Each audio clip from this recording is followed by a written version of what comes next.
Assalamualaikum warahmatullahi wabarakatuh. Alhamdulillah, wassalatu wassalamu ala rasulillah wa ala alihi wa ashabihi wa man walah. Asyhadu an la ilaha illallah wahdahu la syarika lah wa asyhadu anna Muhammadan abduhu wa rasuluhu la nabiyya ba'dah. Rabbi israh li sadri wa yassir li amri wa hlul 'uqdatam min lisani yafqahu qawli, amma ba'd. Alhamdulillah, sehat sedaya nggih. Nggih. Sekarang masuk ke 83. Wa an Abdullah bin Abi Bakrin radhiyallahu anhu, dari Abdullah bin Abu Bakar radhiyallahu anhu, anna fi kitabil ladzi katabahu Rasulullah sallallahu alaihi wasallam, bahwa dalam kitab terdapat tulisan yang ditulis oleh Rasulullah SAW kepada Amr bin Hazm. Salah satunya tulisan itu, tulisan di dalam surat itu yang ditulis Rasulullah SAW itu, alla yamassal Qur'ana, janganlah menyentuh Al-Quran illa tahirun, kecuali orang yang bersuci. Diriwayatkan oleh Malik secara mursal, dimausulkan oleh An-Nasa'i, Ibnu Hibban, dan hadis ini ada cacatnya.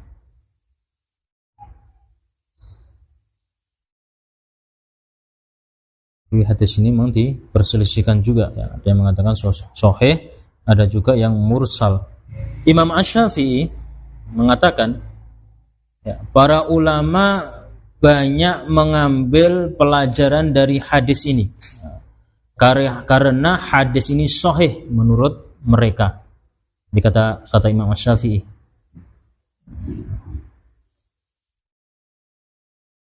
Jadi para ulama banyak mengambil pelajaran dari hadis ini karena hadis ini sahih menurut mereka. Ini kata Imam Asy-Syafi'i. Dan Amru bin Hazm ini adalah yang diutus Nabi SAW ke Najran. Ini Amr bin Hazm ini diutus Nabi ke Najran. Untuk tugasnya itu untuk mendidik masyarakat tentang agama, pengetahuan agama.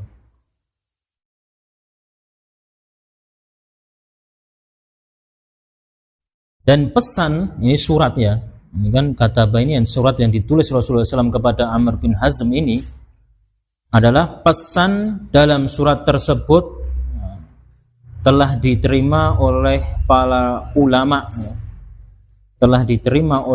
ulama, sebagai referensi hukum.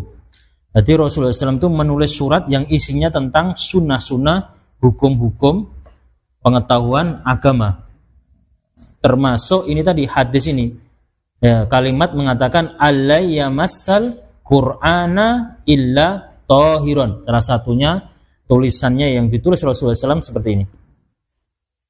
Sebenarnya bukan ditulis ya ini, karena Rasulullah SAW itu, ya mungkin Rasulullah SAW mendikte sahabatnya, ya, kemudian untuk menulis surat ini, surat kepada Amr bin Hazm, yang isinya memang tentang pengetahuan agama yang akan disampaikan kepada masyarakat Najran. Salah satunya tulisannya yang disampaikan Rasulullah SAW itu alla yamassal Qur'an illa tahirun, janganlah menyentuh Al-Quran kecuali orang yang bersuci. Jadi isi surat tersebut ada pesan agar tidak menyentuh Al-Quran kecuali orang yang suci. Kalimat ini berarti menjelaskan larangan menyentuh Al-Quran bagi orang yang berhadas kecil, terlebih hadas besar.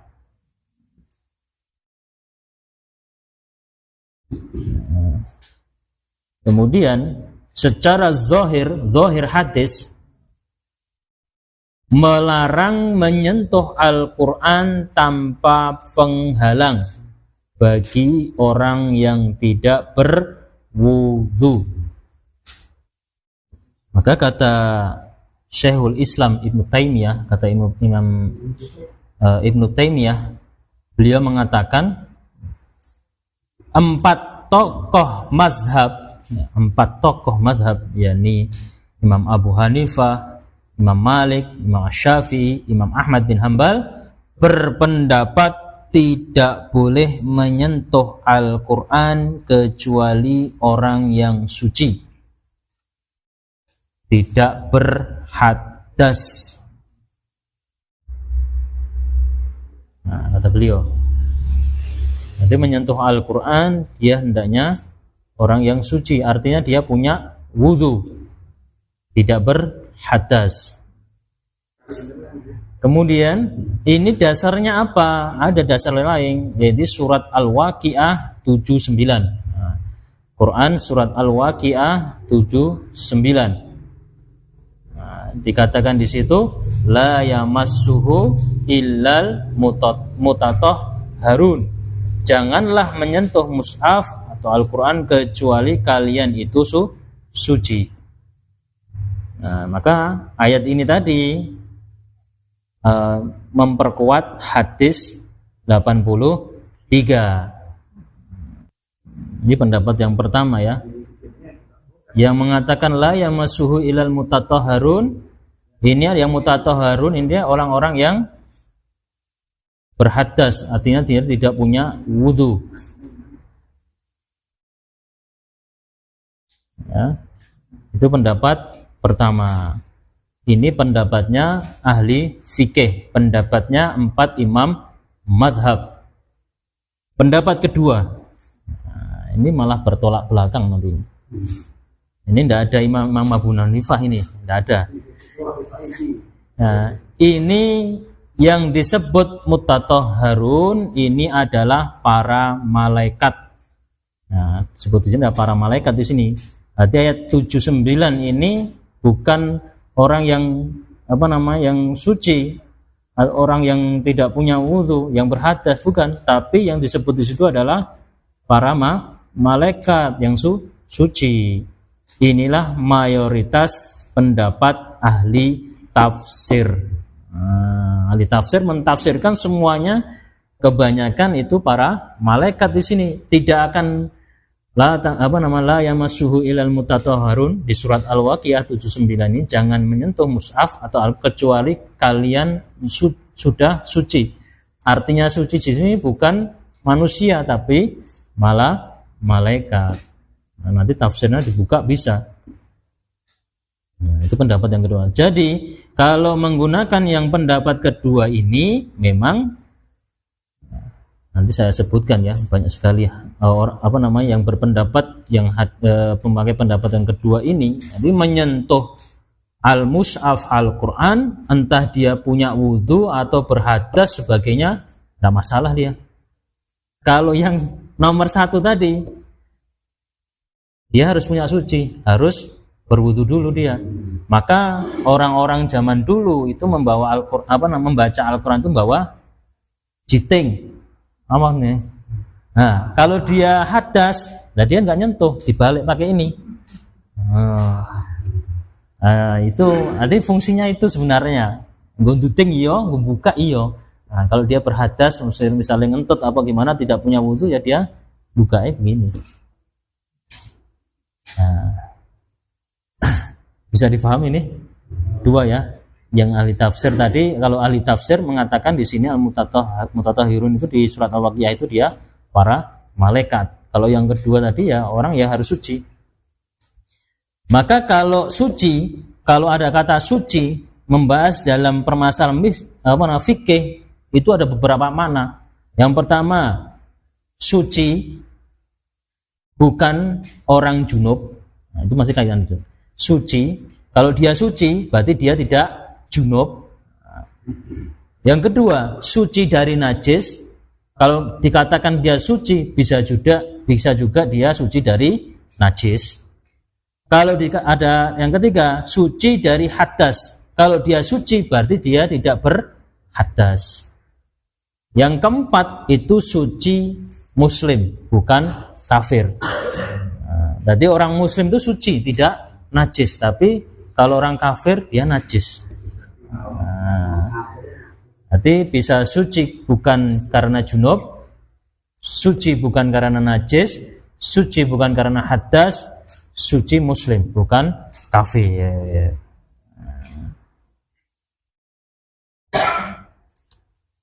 Maka bagaimana ini? Ya untuk kehatiannya ya kita berwudu, megang Al-Quran, mushaf Al-Quran. Jadi memang jumhur ulama itu umumnya menyatakan bahwa diharamkan menyentuh mushaf bila seseorang dalam keadaan hadas kecil atau hadas besar. Kata lain, dia itu tidak punya wudu. Maka menyentuh Al-Quran itu memang harus berwudu dalam keadaan suci. Seperti dalam mazhab Imam Abu Hanifah, umumnya mereka itu para ulamanya berpendapat memang tidak boleh menyentuh mushaf kecuali dalam keadaan berwudu. Kemudian Imam Maliki pun juga seperti itu, berpendapat tidak boleh bagi orang yang berhadas menyentuh mushaf Al-Quran. Begitu pula dengan Imam Asy-Syafi'i, tidak boleh bagi orang yang berhadas menyentuh mushaf Al-Quran. Begitu pula Imam Ahmad bin Hambal mengatakan berpendapat sama seperti tiga madhab sebelumnya, itu tidak boleh menyentuh mushaf kecuali dalam keadaan suci. Nah, nanti referensinya banyak ya, kitab-kitab mereka banyak. Maka ada madhab yang terakhir, pendapat yang terakhir itu ya, ini yang dipelopori oleh Ibnu Hazm dalam kitabnya Al-Muhallal bil Athar. Beliau menuliskan, wa qara'tul Qur'an fihi massal mushaf wa dzakarallahu ta'ala jaiz, kata beliau. Membaca Al-Quran, sujud tilawah, menyentuh mushaf serta berzikir boleh, semuanya boleh, baik berwudu atau tidak, boleh bagi orang yang junub maupun haid. Nah, ini kata beliau. Ada yang berpendapat seperti itu? Ada. Saya dulu juga seperti itu. Ya, artinya tidak, artinya menyentuh Al-Quran tidak usah berwudu. Itu ya apa namanya, memang yang dinamakan la yamassuhu illa mutatahhirin, para malaikat, bukan orang yang tidak yang berhadas. Berarti ada 5 pendapat ya. Kalau yang 4 mazhab sepakat menyentuh mushaf dia harus berwudu. Kalau yang 1, nah, ini yang dipelopori oleh Ibnu Hazm atau disebut dengan mazhab Zahiri, Abu Dawud Az-Zahiri, terkenal beliau ini. Ya, beliau ini ya tidak berwudu pun tidak masalah, karena tidak ada dalil yang jelas dari larangan atau tidak ada ayat.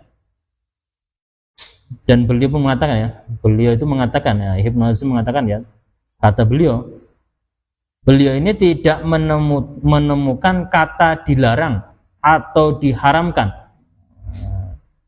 Yang disebut di ayat surat Al-Waqiah itu, kata beliau, jadi bukan tidak menyentuh Al-Quran, bukan artinya jangan menyentuh Al-Quran, tapi ini sebagai pemberitahuan saja. Jadi bukan kata larangan yang disebut dalam surat Al-Waqiah ayat berapa tadi? Nah, itu cuma pemberitahuan saja. Terus kesimpulannya gimana? Karena memang tidak ada, artinya kata beliau dalil-dalil yang disebutkan di 83 ini beliau ya ini hadisnya dhaif, bahkan mursal, dia nggak sampai kepada Rasulullah SAW, terus nggak dipakai. Kemudian kalau ayat tadi disebutkan bukan untuk orang-orang yang tidak orang suci, tapi di situ disebutkan adalah para malaikat. Iya, bagaimana ini? Jangan pilih yang mana? Ya, saya bilang ya. Madhab namanya madhab Zahiri ya. Zahiri itu memang beliau ini memakai dalil secara zahir ayat maupun Al-Quran. Secara zahir beliau, kita disebut mazhab Az-Zahiri yang dipelopori oleh Abu Dawud Az-Zahiri, dan beliau ini punya murid namanya Ibnu Hazm. Maka kadang juga Ibnu Hazm yang di dalam kitab beliau Al-Muhallal bil Athar, beliau menuliskan, saya ulangi lagi ya, membaca Al-Quran, sujud tilawah, menyentuh mushaf, serta berzikir boleh. Semuanya boleh, baik berwudu maupun tidak, dan boleh bagi orang yang junub maupun yang haid. Nah, itu kata beliau. Itu dalam hal menyentuh Al-Quran. Tapi dalam membaca Al-Quran ini para mazhab berbeda pendapat dia. Kalau menyentuh 4 mazhab sepakat menyentuh Al-Quran itu ya, sepakat. Kalau di di aplikasi ini bukan ya. Mushaf Al-Quran yang ada tulisannya Al-Quran itu sepakat. Cuma Ibnu Hazm tadi berbeda. Kalau dalam hal membaca Al-Quran ketika haid maupun junub ini berbeda pendapat. Sebutkan satu-satu. Ya. Kalau Imam Hanafi mengatakan ya, beliau tetap ya tidak diperbolehkan membaca satu ayat Al-Quran. Ini yang haid, yang junub loh ya. Haid yang junub loh ya. Kan kalau yang berwudu, tidak berwudu dia membaca tidak masalah. Kalau menyentuh baru ada masalah nanti. Kalau ini membaca, tidak boleh membaca satu ayat Al-Quran pun dengan sempurna. Orang yang wanita yang haid, Kemudian juga Imam Malik, beliau ini membolehkan orang yang haid membaca Al-Quran dengan syarat ada alasan tertentu. Nah, misalnya dia menjaga hafalannya dan sebagainya, boleh membolehkan. Kalau Imam Asy-Syafi'i lebih keras lagi, beliau haram. Wanita haid haram membaca Al-Quran, terlebih yang junub. Kalau Imam Ahmad bin Hanbal, beliau mengatakan di dalam kitabnya Imam Qudamah mengatakan ya, jadi wanita haid dan orang junub berhalangan untuk membaca Al-Quran. Tidak boleh juga, wanita haid dan junub tidak boleh membaca apapun dari Al-Quran. Kita kembali lagi mazhab Zahiri secara zahir, yang Ibnu Hazm, beliau bertolak belakang. Membaca Al-Quran, sujud, menyentuh mushaf. Nah, saya teruskan lagi hadisnya. Pendapat beliau, semuanya bagi wanita haid, semua itu boleh dilakukan dengan atau tanpa wudu, dan boleh dilakukan oleh wanita haid maupun orang junub. Alasannya adalah nanti alasan beliau di hadis 484 nanti. Itu ada hadisnya nanti. Ya. Itu membaca Al-Quran itu beliau boleh, orang haid boleh, dan junub pun juga boleh. Nah, milih yang mana? Kita bukan milih di sini, kita mencari yang berhati-hati dalam soal ini. Ya, berhati-hatinya apa? Ya, kalau kita menyentuh mushaf Al-Quran, ya kita diusahakan punya wudu. Nah, seperti itu. Kalau wanita haid, ya untuk berhati-hatinya ya dia jangan membaca Al-Quran dan sebagainya. Kalau dia membaca, ya mungkin membaca untuk menjaga hafalannya saja, biar tidak hilang, karena haid itu jangkanya sampai 7 hari. Ditakutkan nanti kalau perempuan yang haid itu nanti hafalannya bisa terganggu kalau tidak dihafalin. Boleh. Kalau laki-laki cuma junub toh. Dan junub dan ngatus. Seperti itu. Maka kalau anak itu boleh. Iya, dalam hal mengajar boleh. Memegang buku bukan mushaf loh ya. Tafsir itu boleh, ada terjemahannya boleh. Jadi yang tidak boleh memang mushaf Al-Quran. Mushaf itu lembaran-lembaran. Al-Quran yang terjemah itu. Karena terjemahan di situ ada ya kayak ada tulisan bukan murni dari tulisan mushaf Al-Quran. Jadi dari komponen Al-Quran sama terjemahannya itu malah lebih banyak terjemahannya maupun keterangan tafsirnya.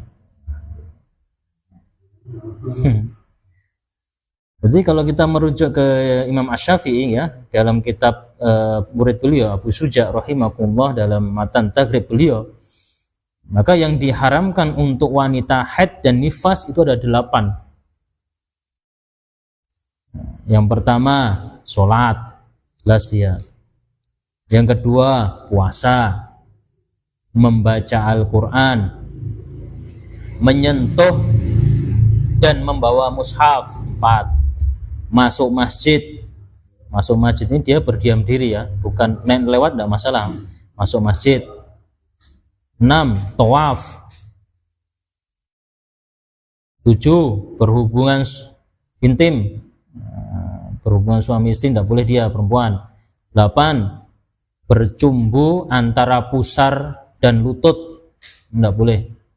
Nah, dengan cium tidak masalah, tapi kalau antara pusar dan lutut ini hati-hati. Nah, bercumbu di area pusar dan lutut ini tadi. Kemudian kalau kata Abu Suja dalam matannya, beliau bermadzhab Imam Syafi'i, yang diharamkan untuk orang junub itu ada 5. Orang junub itu tidak boleh, ada 5. Yang pertama sholat, ya, membaca Al-Quran, menyentuh dan membawa mushaf Al-Quran, tawaf, berdiam diri di masjid. 5 itu. Itu haid, junub. Sekarang yang berhadas. Orang yang berhadas itu tidak boleh sholat. Dia hadas ya, sholatnya batal. Kedua tawaf. Tawaf itu harus dia juga punya wudu juga. Yang ketiga menyentuh atau membawa mushaf. Ini dalam bisa jenengan dilihat di Al-Imta Fisar Matan Abu Suja fil Fiqhi Asy-Syafi'i. Nah, kalau kita kembalikan jero adatnya dulu jenengan pripun? Yang sebelum ini menyentuh Al-Qur'an, membaca Al-Qur'an, apa ya tidak berwudu dulu atau nyekel wae? Waktu itu ya, nah, udah diteruskan mawon.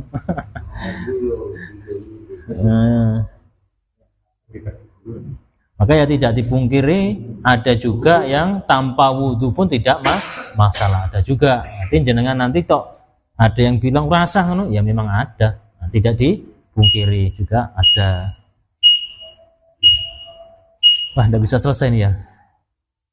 Ya, satu hadis lagi 84. Ini sebagai keterangan ini. Wan Aisyah radhiyallahu anha, dari Aisyah semoga Allah taala menqalat kana Rasulullah sallam yadkurullah. Rasulullah SAW itu menyebut nama Allah, berzikir itu ala kulli ahyanihi, di setiap waktunya. Jadi berzikir boleh, orang haid berzikir tidak masalah. Subhanallah, alhamdulillah, la ilaha illallah, tidak masalah orang haid. Orang junub tidak masalah. Nah, dalam keadaan apapun kalau berzikir tidak masalah.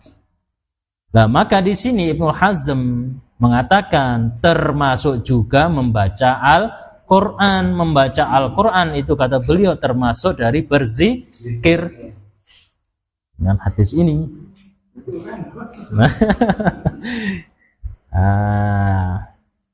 Itu. Tapi saat buang air kecil tidak boleh loh ya. Pas nguyuh jenengan subhanallah tidak boleh. Jenengan buang air besar metu plung subhanallah tidak boleh. Mau sedang berhubungan suami istri tidak boleh. Subhanallah subhanallah.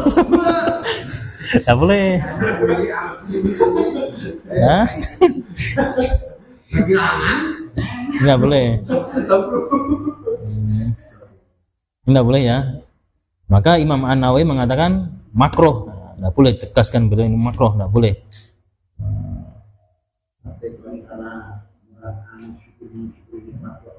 Tapi dalam hati tidak masalah dia. Tidak diucapkan dengan keras tidak masalah. Kalau dia ucapkan dengan keras ini kan jadi masalah. Karena seperti kita di kamar mandi, kita berzikir dengan keras tidak boleh. Iya, tidak salah nanti. Tidak boleh di tempat-tempat hal-hal yang seperti itu tidak boleh. Maka inilah yang dipakai oleh Ibnu Hazm. Termasuk juga membaca Al-Quran itu termasuk zikir kepada Allah Subhanahu wa ta'ala. Hadis yang ke-84 ini memang ini sebagai apa ya namanya ya? Ya, kalau kan sebagai pembanding sebenarnya. Kalau hadis yang ke-82, 83 mushaf Al-Quran harus punya wudhu, dalam hal membacanya pun juga disunahkan berwudhu dan sebagainya. Maka dalam ini ada keringanan. Kamu dalam hal-hal yang lain silahkan, dalam berzikir silahkan. Orang haid, nah ini solusinya bagi orang haid, dia tidak mau pengen baca Al-Quran, ya berzikir saja. Ini solusinya. Yang 84 ini sebagai solusi bagi orang yang sedang haid maupun dalam keadaan junub.